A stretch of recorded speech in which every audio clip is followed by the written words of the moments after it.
Hi viewers, எல்லாருக்கும் வணக்கம். இன்றைக்கி இந்த வீடியோவில் நம்ம கட்டலில் படுக்கிறதுனால என்னென்ன ஒரு பெரிய ஸ்பெஷலாக இருக்குதுன்னு சொல்லி இந்த வீடியோவில் பார்க்க போகிறோம்.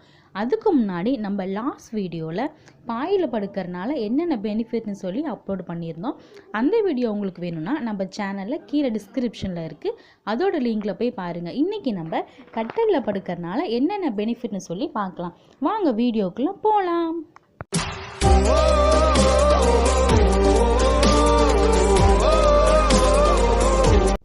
இன்றைக்கி நம்மளோட உலகத்தில் கண்களை கவரும் விதத்தில் பல வடிவத்தில் இப்போ கட்டல் தயார் செஞ்சிட்ருக்காங்க.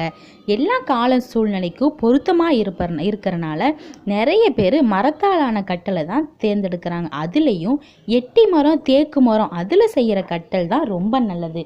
மரக்கட்டலை விட இரும்பு கட்டோட விலை ரொம்ப குறைவுங்கிறனால அதுவும் அதிகமாக விற்பனை ஆகுது. ஆனால் இரும்பு கட்டல் வெயில் காலத்தில் அதிக உஷ்ணத்தை ஏற்படுத்தும், மழை காலத்தில் அதிக குளிர்ச்சியை உருவாக்கும். அதனால் வெயில் கால உஷ்ணத்தால் வியர்க்குரு, கட்டி இந்த மாதிரி நோய்கள்லாம் ஏற்படும். குளிர்காலத்தில் உடல் விரைத்து போகும் நிலை உருவாகும்.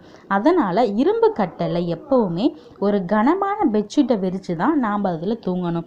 நம்ம எல்லோரும் கட்டலில் மெத்தையை யூஸ் பண்ணி தான் தூங்குவோம். அதுலேயும் பந்து மாதிரி துள்ளி குதிக்கிற மெத்தை உடம்புக்கு நல்லதே இல்லை. மெத்தையில் பார்த்திங்கன்னா மெத்தையோட முக்கால் பாகம் தடிமனாக இருக்கணும், மீதி பாகம் நமக்கு ஏற்ற விதத்தில் சாஃப்டாக இருக்கலாம். அதுலேயும் தென்னை நாரில் தயாரான மெத்தை எல்லா சீதோஷணைக்கு ஏற்றதாக இருக்கும். கட்டல் சமதளத்தில் இருந்தால் தான் மெத்தையும் சமமாக அமையும். மெத்தை எப்போதுமே நம்ம வாங்கும்போது படுத்து பார்த்து தான் வாங்கணும். படுக்கும்போது உள்பக்கமாக அமுங்கி வளையவே கூடாது. வளையிற விதத்தில் இருந்துச்சுன்னா நமக்கு எப்போவுமே கழுத்து வலி, தலைவலி இந்த மாதிரி வியாதிகள்லாம் ஏற்படும். முழுமையான ஆழ்ந்த தூக்கம் வரணும் அப்படின்னா கட்டல் மட்டும் பத்தாதுங்க, அது கூட ஒரு நல்ல தலகாணியும் நமக்கு சரியாக அமையணும்.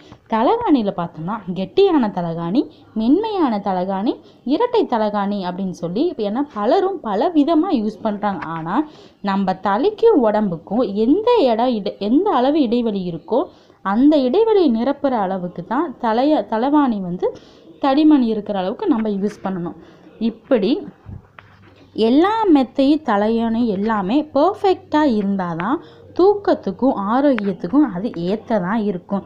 இது சரியாக நமக்கு அமையாட்டி, இதில் ஏதாவது ஒன்று அமையாட்டினாலும் கட்டலாக இருக்கட்டும், மெத்தையாக இருக்கட்டும், தலகாணியாக இருக்கட்டும், எதுவாக இருந்தாலும் ஒன்று சரியாக அமையாட்டினாலும் நமக்கு உடல் வலியும் தூக்கமின்மை ஏற்படும். அது மட்டும் இல்லாமல் நம்ம அதிகாலையில் எந்திரிக்கும் போது காலை சோம்பல்லாம் நமக்கு ஏற்படும்.